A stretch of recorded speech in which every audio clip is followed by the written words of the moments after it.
All right, today we're going to be giving over the review of Resident Evil 4. I've done reviews on Fallout 4, but let's get into it. First and foremost, I'm going to be going over the graphics. I mean, the graphics are perfect. I literally have no flaws in it. And mind you, let's start this off now. I've literally watched 0 movies, 0 videos. I've played 0 Resident Evil games besides this one. So if you're thinking like, oh, this is biased or, oh, he doesn't understand the lore, you're right. I don't understand the lore, and you're wrong. This isn't biased. I just got a recommendation of the game. Somebody was like, yo, Steve, you should play Resident Evil 4. Like, they remade it and shit, 2023. I'm like, yo, that shit was like $15 on sale. And if it's $15, my nigga, that's for me. Because y'all all know a nigga like me might be a little broke. But, I mean, graphics to the side, everything kind of went well together. There wasn't no, like, out-of-touch zones where it's a field in front of you like in Fallout. There can be an open field, but you just simply can't walk that way. Whereas Resident Evil, they may have put some rocks in the way. They may have put a wall around it. It wasn't just one of those invisible walls. That's one kind of thing I do hate about games. But it was made in, 2023, so that's 2 years ago. God damn, it's 2025. Holy shit. Nonetheless, I'm giving the graphics, I'll say, a smooth 7.69 out of 10. Next, we could talk about the fucking skill level. I can play Call of Duty and I'm like shitting on some little kid that just got off of his fucking first day, first grade, you know? But this game, it's like, I think my problem was I kind of misused my money. Like you can see, I have like 70 fucking different guns instead of just simply upgrading like 4 of them and making sure like the power's upgraded, the reload quickness is upgraded, like stuff like that. Because my problem was it's taking me like 7 pistol shots to the head to kill one person. Now, granted, that may be a thing, and maybe I just suck at this game because I was always just out of luck when it came to killing someone, because I would feel as if I'm putting 4 shots to the head and they're still coming. Granted, yes, these people aren't humans. They're like Spaniard zombies with the virus in them. I don't know. But yeah, we'll give the difficulty, because granted, I did play on standard. So we'll give the difficulty. This bitch was hard. So they did, like, hey, we gonna them motherfuckers did they work when that difficulty level. Difficulty, I'll give it a fucking 10 out of 10. Like, I mean, there was no flaws. If I would have played assisted, it would have probably been better, like easier. Standard was, I mean, on par. Granted, I died a shit ton. So I can only imagine the people that like speed run this on like hard with only the pistol. Like I've tried to look into videos after, now that I've finished the game, like to see like how people have done it, but it's just like, wow. You know, kudos to them motherfuckers, because I couldn't do that shit. Next, we'll talk about the bosses. I mean, from the very beginning, I knew that these bosses were going to be fucking tough. Because, I mean, I'm fighting what's that hunchback motherfucker? Not Igor, but like the great hunchback of Notre Dame or some shit. Just times 10. That big motherfucker. That was like the first boss, if I'm not mistaken.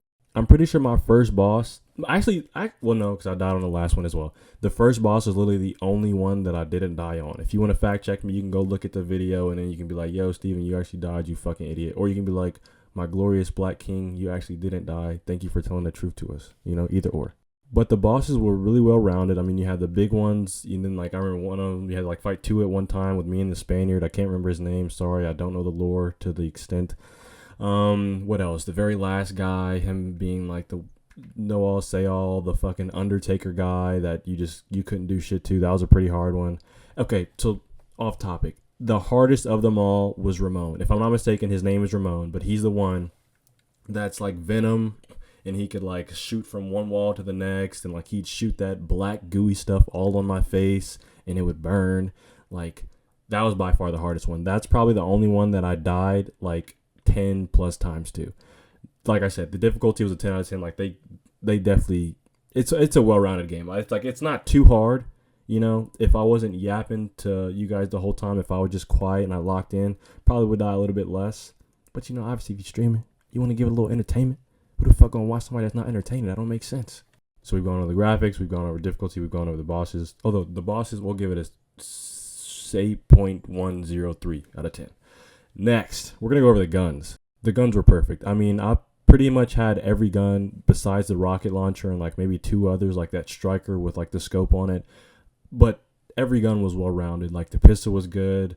That Magnum gun, it's like a damn near a shotgun pistol. I mean, that was perfect. My favorite by far is the shotgun. I want to say it's the combat shotgun. Or the riot shotgun. It's one of the two. But like when they bunch together, I mean, it is beautiful because it's like 4 of them can be running at you and then boom, I bust one load on them and they're all down.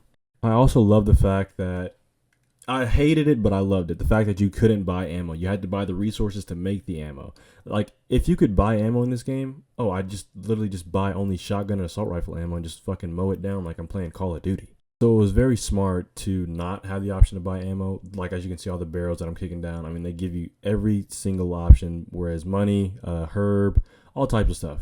So I definitely love and hated that. I hated the fact that I would run out of ammo so quickly because, I mean, I would be putting so much fucking ammo on these fucking people, and it's just like they're just eating it like some fat bitch at a buffet, just eating every fucking thing in front of her.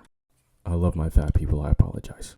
So we'll give the guns honestly a okay. Don't beat me up. 6.8. Okay, they were good. Anything can be better, you know. This is me, unbiased, coming from a fucking Call of Duty horror game lover. So it's kind of like this is a perfect mix for me. Next, we'll have the storyline. I mean, the storyline went perfectly. The whole storyline was literally come in, get Ashley, leave. If this bitch goes missing one more time, like, I almost thought about just deleting the game. Because, like, even in, like, the very last boss fight, when Leon gets on the elevator to go down and fight the Lord Speaker, or whatever you want to call him, I can't remember his name.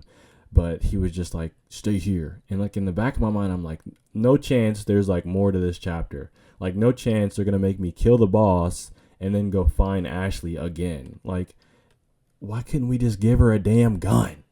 I think that the storyline was perfectly executed. And this is, again, I haven't played any other games. I haven't watched any other movies or videos on the game itself.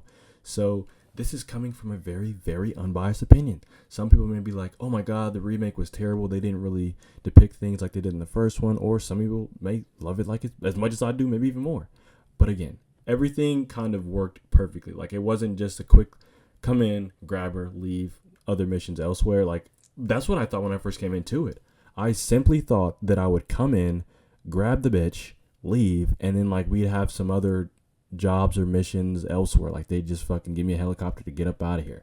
But no, the whole premise of the job was to come in, save her, get the virus out of her, because in the first chapter we got the virus put in us by the damn Undertaker. So again, storyline perfect, 10 out of 10. And I know in previous reviews I've been like, oh, you know, you can't have a perfect, you know, it can't be perfect. You know what, fuck that guy who said that, because this was a perfectly executed storyline.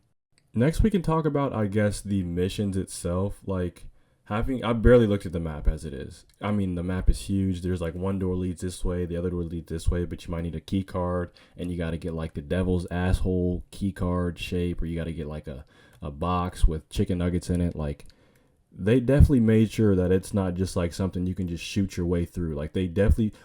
Oh, okay, we'll talk about that. Well, they definitely made it a roll on. What they're talking about, fucking keys and fucking chicken meals, I don't know. Nonetheless, we'll give that map and the mission itself, I give it a 7. I give it a 7. Cool 7. Not a hard 7, but a cool one. Next, we can talk about like the keys and how it kind of made you think, like I guess the strategies behind it, whereas like some of them you need like 3 cards to get this open, like in the very second to last mission where we're getting Ashley out of the little hospital bed, or those little power boxes where you gotta like reroute the power to certain ways, or you gotta go up on one thing and down on the other. Like, I definitely loved that aspect of it. I hated it sometimes because it's like, why the fuck am I still here? Like those ones where you had to like spin the ball and make the little angel thing kind of match. Like that was like one of the first things we did. That was definitely something that I'll remember because it took me so long. Because mind you, I don't play many strategy games like that to where it's like, oh, you gotta think or do a puzzle, you know? So I guess the puzzles in themselves, I'll give it a 10 out of 10. Granted, so glad they didn't give you more, because this probably wouldn't have been finished by now. Like if there was like a puzzle each chapter, oh yeah, I'd be on chapter like fucking 10 right now. I guess characters we can talk about next. I mean, what? There's Leon, there's Ashley, there's the lady on the phone. Okay, before you guys get on me, because I don't know the lore behind this stuff, just bear with me, please. I enjoyed the game. I spent a lot of hours playing it. I just suck at names. But again, Leon, Ashley, Ada. Oh, she's so fine. The lady that would always be on the phone with us. Not Ramon's the evil guy. I can't remember the Spanish guy's name, and he died for us. R.I.P. him, man. We're going to have a vigil for him one of these days. But characters alone, mind you, I didn't have any DLCs. I didn't buy any outfits. But characters alone, like, I'd give it 10 out of 10. You know, I was kind of hoping to see Ada fight with us maybe a little bit more. Maybe I'll have to play another Resident Evil for that to happen. I also, oh my gosh, I can't remember his name, but I literally just made a video on him. But the army guy, I should know his name. Like, I literally was talking to my friend after I played that mission. You know what? Krauser. I mean, again, characters and outfits, 10 out of 10. I think I might be Leon, just the black him for Halloween. Because, I mean, his fit was tough. Krauser's fit was tough as shit, too. And then when he would get, like, shot or do whatever he needed to do, if someone could explain down in the comments, when Krauser gets all red from the fights, is that from his blood splattering? Like, can someone explain the lore behind that? Granted, yes. You're probably like, oh, Steven, you can just go watch a video on it. Why would I do that if someone watching it probably likes Resident Evil, maybe more than I do, and knows the lore behind it, so that they can just explain it themselves to me, and I would just be so happy to give you a kiss. All in all, we've explained the graphics, the characters, the puzzles, the missions, the fucking hardness of it, like me right now. I mean, we've explained pretty much all I can think of. Again, overall, I'll give the game a 8.003 out of 10.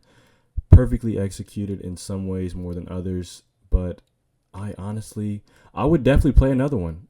I'd honestly start from the jump. If someone would give me a recommendation on which one to start from or which one they think is best, I would not mind buying it. So, I hope you guys enjoy this review. I hope you guys are enjoying the reviews, the content. Nonetheless, my name is Steve-O, not funny. Leave a like. Leave a comment. Send this shit to your grandmother, nigga. If you love the review, just let me know down below. If you hated the review, let me know down below. I will be playing. I don't actually know what I'm going to be playing next. If y'all could just give me some more help. Because look, about 80% of the games I play, y'all tell me what y'all want to see. And I'm going to play that bitch. Granted, I'm a little broke right now. So if that bitch about $70, don't even say it. But I kind of want to get Elden Ring. I know we're going off task here. We were talking about reviews. But I kind of want to get Elden Ring. I've been told to get Doom. It starts with an R. I don't know. It was made in 2020. I've been told to get Red Dead Redemption. Red Dead Redemption is probably on sale right now. So I may get this before this video even comes out. Nonetheless, hope you guys enjoyed. See ya.